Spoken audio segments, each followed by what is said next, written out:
ओम श्री गणेशाय नमः। ओम श्री महागणाधिपतये नमः। ओम श्री विघ्नेश्वराय नमः। महेश्वर का ब्रह्मा और विष्णु को अपने निष्कल और सकल स्वरूप का परिचय देते हुए लिंग पूजन का महत्व बताना। नंदकेश्वर कहते हैं, तदंतर वे दोनों ब्रह्मा और विष्णु भगवान शंकर को प्रणाम करके दोनों हाथ जोड़ उनके दाएं बाएं भाग में चुपचाप खड़े हो गए। फिर उन्होंने वहां साक्षात प्रकट पूजनीय महादेव जी को श्रेष्ठ आसन पर स्थापित करके पवित्र पुरुष वस्तुओं द्वारा उनका पूजन किया। दीर्घ काल तक अविकृत भाव से सुस्थिर रहने वाली वस्तुओं को पुरुष वस्तु कहते हैं और अल्पकाल तक ही टिकने वाली क्षणभंगुर वस्तुएं प्राकृत वस्तु कहलाती है। इस तरह वस्तु के ये दो भेद जानने चाहिए। किन पुरुष वस्तुओं से उन्होंने भगवान शिव का पूजन किया, यह बताया जाता है। हार, नुपुर, केयूर, किरीट, मणिमय कुंडल, यज्ञोपवीत, उत्तरीय वस्त्र, पुष्पमाला, रेशमी वस्त्र, हार, मुद्रिका, पुष्प, तांबूल, कपूर, चंदन एवं अगरू का अनुलेप, धूप, दीप, श्वेतछत्र, व्यजन, ध्वजा, चवर तथा अन्य दिव्य उपहारों द्वारा जिनका वैभव वाणी और मन की पहुंच से परे था, जो केवल पशुपति के ही योग्य थे और जिन्हें पशु बद्ध जीव कदापि नहीं पा सकते थे, उन दोनों ने अपने स्वामी महेश्वर का पूजन किया। सबसे पहले वहाँ ब्रह्मा और विष्णु ने भगवान शंकर की पूजा की। इससे प्रसन्न हो भक्ति पूर्वक भगवान शिव ने वहाँ नम्र भाव से खड़े हुए उन दोनों देवताओं से मुस्कुराकर कहा।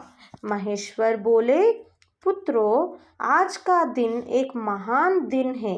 इसमें तुम्हारे द्वारा जो आज मेरी पूजा हुई है, इससे मैं तुम लोगों पर बहुत प्रसन्न हूँ। इसी कारण यह दिन परम पवित्र और महान से महान होगा। आज की यह तिथि शिवरात्रि के नाम से विख्यात होकर मेरे लिए परम प्रिय होगी। इसके समय में जो मेरे लिंग, निष्कल अंग, आकृति से रहित निराकार स्वरूप के प्रतीक वेर, सकल साकार रूप के प्रतीक विग्रह की पूजा करेगा, वह पुरुष जगत की सृष्टि और पालन आदि कार्य भी कर सकता है। जो शिवरात्रि को दिन रात निराहार एवं जितेंद्र रहकर अपनी शक्ति के अनुसार निश्चल भाव से मेरी यथोचित पूजा करेगा, उसको मिलने वाले फल का वर्णन सुनो। 1 वर्ष तक निरंतर मेरी पूजा करने पर जो फल मिलता है, वह सारा फल केवल शिवरात्रि को मेरा पूजन करने से मनुष्य तत्काल प्राप्त कर लेता है। जैसे पूर्ण चंद्रमा का उदय समुद्र की वृद्धि का अवसर है, उसी प्रकार यह शिवरात्रि तिथि मेरे धर्म की वृद्धि का समय है। इस तिथि में मेरी स्थापना आदि का मंगलमय उत्सव होना चाहिए। पहले मैं जब ज्योतिर्मय स्तंभ रूप से प्रकट हुआ था, वह समय मार्गशीर्ष मास में अर्धा नक्षत्र से युक्त पूर्णमासी या प्रतिपदा है। जो पुरुष मार्गशीर्ष मास में आर्द्रा नक्षत्र होने पर पार्वती सहित मेरा दर्शन करता है अथवा मेरी मूर्ति या लिंग की ही झांकी करता है, वह मेरे लिए कार्तिकेय से भी अधिक प्रिय है। उस शुभ दिन को मेरे दर्शन मात्र से पूरा फल प्राप्त होता है। यदि दर्शन के साथ साथ मेरा पूजन भी किया जाए तो इतना अधिक फल प्राप्त होता है कि उसका वाणी द्वारा वर्णन नहीं हो सकता।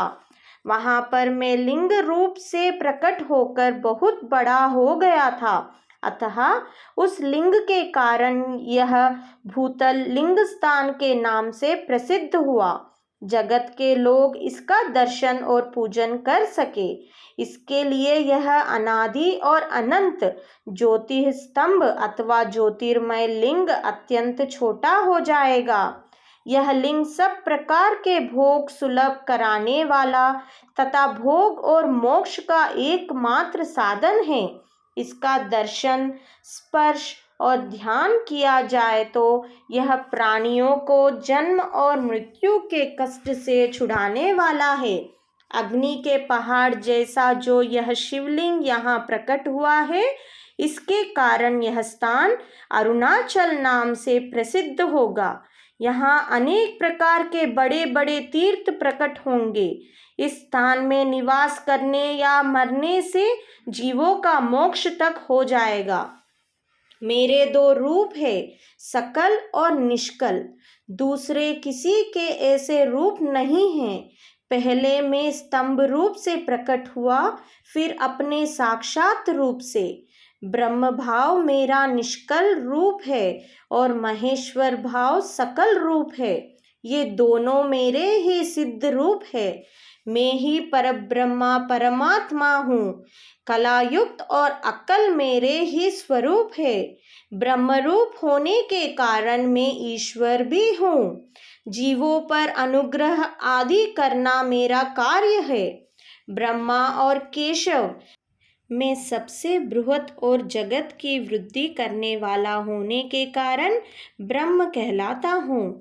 सर्वत्र समरूप से स्थित और व्यापक होने से मैं ही सबका आत्मा हूँ।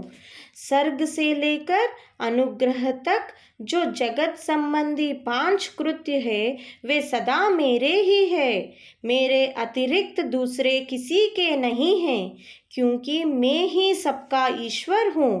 पहले मेरी ब्रह्मरूपता का बोध कराने के लिए निष्कल लिंग प्रकट हुआ था। फिर अज्ञात ईश्वरत्व का साक्षात्कार कराने के निमित्त मैं साक्षात जगदीश्वर ही सकल रूप में तत्काल प्रकट हो गया। अतः मुझ में जो ईश्वरत्व है, उसे ही मेरा सकल रूप जानना चाहिए, तथा जो यह मेरा निष्कल स्तंभ है, वह मेरे ब्रह्म स्वरूप का बोध कराने वाला है। यह मेरा ही लिंग है। तुम दोनों प्रतिदिन यहाँ रहकर इसका पूजन करो। यह मेरा ही स्वरूप है और मेरे समीप्य का प्राप्ति कराने वाला है। लिंग और लिंग में नित्य अभेद होने के कारण मेरे इस लिंग का महान पुरुषों को भी पूजन करना चाहिए।